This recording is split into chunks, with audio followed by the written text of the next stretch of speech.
Em 2021, a NASA escolheu Vênus como foco dessa década, selecionando duas missões, a missão orbital Veritas e a missão Da Vinci, para ser lançada rumo à superfície, e segundo a própria NASA, terá poucas chances de atingir a superfície ou sobreviver a ela.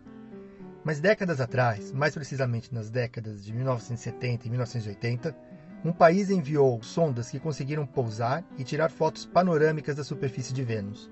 Sim, essas fotos que você está vendo são do projeto soviético Venera, ou aportuguesando Venera, que é o termo russo para Vênus. E essas fotos deste outro mundo são incríveis, surpreendentes e ainda únicas.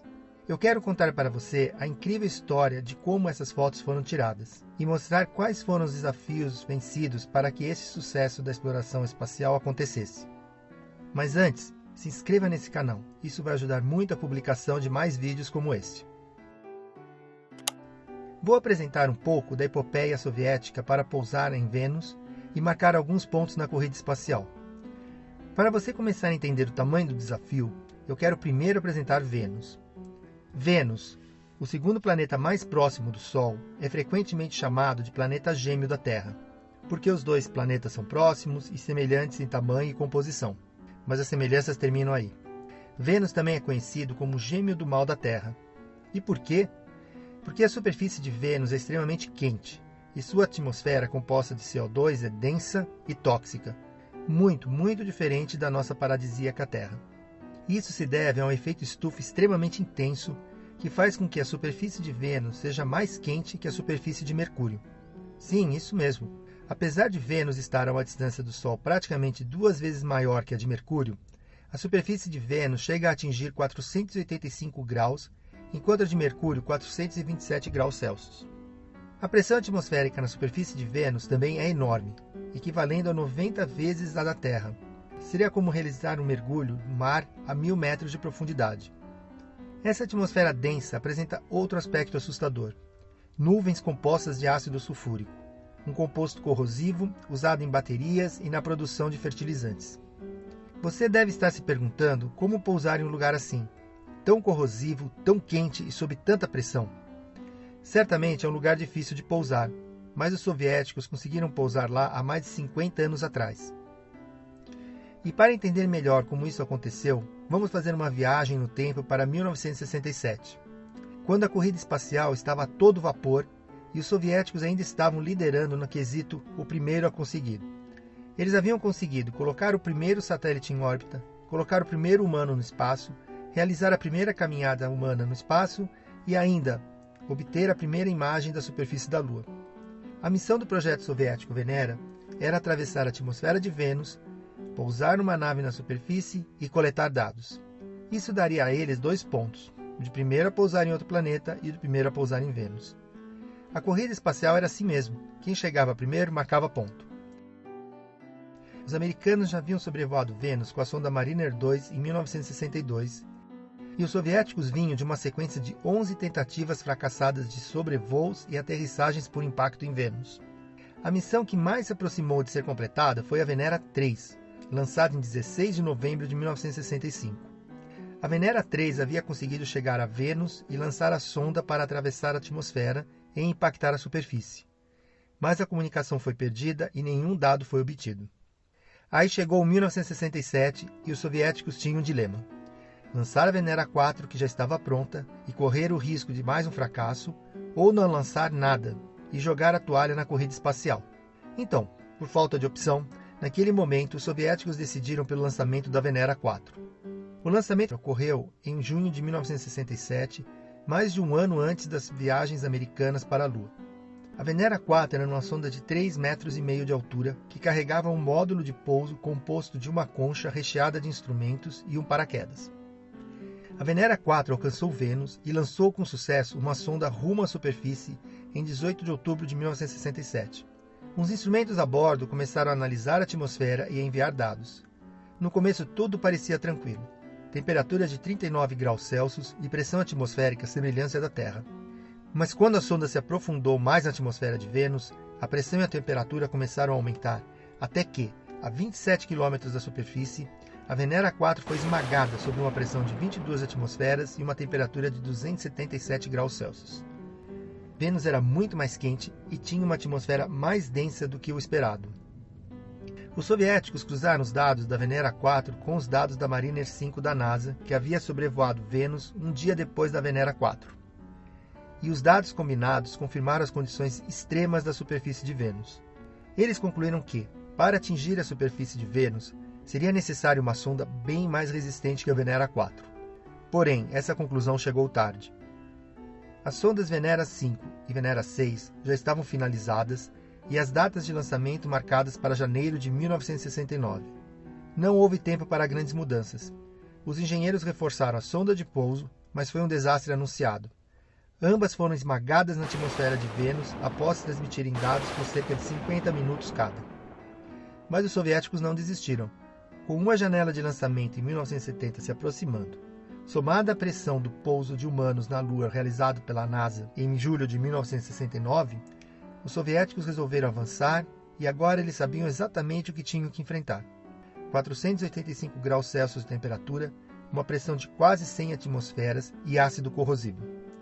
Eles entenderam que algo mais radical precisava ser feito, e a principal meta na construção de uma nova sonda era aumentar ao máximo o tempo de permanência na superfície para viabilizar a transmissão de dados. Para isso, foram consultados até engenheiros com experiência na construção de submarinos. Assim nascia a Venera 7. A sonda de pouso foi construída com formato oval em titânio e uma superfície lisa, com o mínimo de portas, soldas ou emendas. Paraquedas foram diminuídos para a sonda descer rápido. O interior foi forrado com material amortecedor e uma camada espessa de isolante. E como em suas antecessoras, a sonda era pré-resfriada a temperaturas congelantes antes de entrar na atmosfera. A Venera 7 chegou a Vênus em dezembro de 1970 e a sonda de pouso foi separada da sonda orbital e por 35 minutos ela transmitiu dados da atmosfera. Tudo parecia funcionar bem, até que o segundo conjunto de paraquedas se rasgou e a sonda caiu em queda livre. A Venera 7 atingiu o solo a 60 km por hora, quicou e parou abruptamente de transmitir dados. Foi um duro golpe para os soviéticos. Mas nem tudo estava perdido. Alguns meses depois, radioastrônomos revisando dados descobriram o sinal da sonda de pouso Venera 7 extremamente fraco e perdido no meio do ruído. A antena da Venera 7 tinha sido desalinhada no choque com a superfície do planeta, o que enfraqueceu muito o sinal. Na verdade, a sonda havia ficado transmitindo dados por 23 minutos depois da queda, mesmo sob as condições extremas da superfície de Vênus. E esta era uma excelente notícia. Estava provado que era possível atingir a superfície com uma sonda operando. A experiência foi repetida com sucesso total pela sonda Venera 8, a sonda gêmea da Venera 7, lançada em 1972. Com todo o conhecimento adquirido com as sondas Venera 7 e Venera 8 e os novos avanços tecnológicos, os soviéticos conceberam uma nova geração de sondas, dessa vez com um objetivo mais audacioso: obter a primeira foto da superfície de Vênus. Foram construídas as sondas gêmeas Venera 9 e Venera 10, que eram cerca de 5 vezes mais pesadas que suas antecessoras. A sonda de descida era essencialmente uma esfera de titânio hermeticamente fechada, montada sobre uma série de suportes e uma plataforma de pouso toroidal, que servia para amortecer o impacto com o solo. Na metade superior da esfera foi fixado um disco de titânio que servia de freio aerodinâmico, um tipo de freio utilizado também por aeronaves para reduzir a velocidade de descida. Esse sistema substituiu o sistema de 2 conjuntos de paraquedas usado pelas sondas Venera 7 e Venera 8. Assim, após dispensar o primeiro conjunto de paraquedas, a Venera 9 desceria em queda livre usando o freio aerodinâmico para diminuir a velocidade e proporcionar um pouso a uma velocidade adequada. Ainda no topo da sonda de descida, havia uma torre cilíndrica, onde foi instalada uma antena helicoidal e onde foram também fixados os paraquedas. A Venera 9 também carregava um sistema de imagem panorâmico montado 90 centímetros acima da base. A sonda de pouso ainda contava com um escudo térmico de alumínio esférico de 2,5 metros, que protegia o lander em boa parte do trajeto de descida. A sonda Venera 9 foi lançada dia 8 de junho de 1975 e chegou a Vênus em 22 de outubro. O módulo de pouso da Venera 9 separou do orbitador e pousou. Um sistema de fluido circundante foi usado para diminuir o calor. Esse sistema permitiu a operação da sonda por 65 minutos após o pouso. A Venera 9 transmitiu a primeira foto da superfície de Vênus e foram as primeiras fotos obtidas da superfície de um outro planeta. Sim, a primeira foto da superfície de Marte só seria obtida pela NASA em 1976 com a sonda Viking 1. A sonda de pouso deveria transmitir uma foto panorâmica de 360 graus, mas como uma das proteções da câmera falhou ao ser ejetada, apenas uma panorâmica de 180 foi recebida. A iluminação do local era semelhante a um dia nublado na Terra, e a imagem mostrou a presença de fragmentos de rocha ao redor da sonda.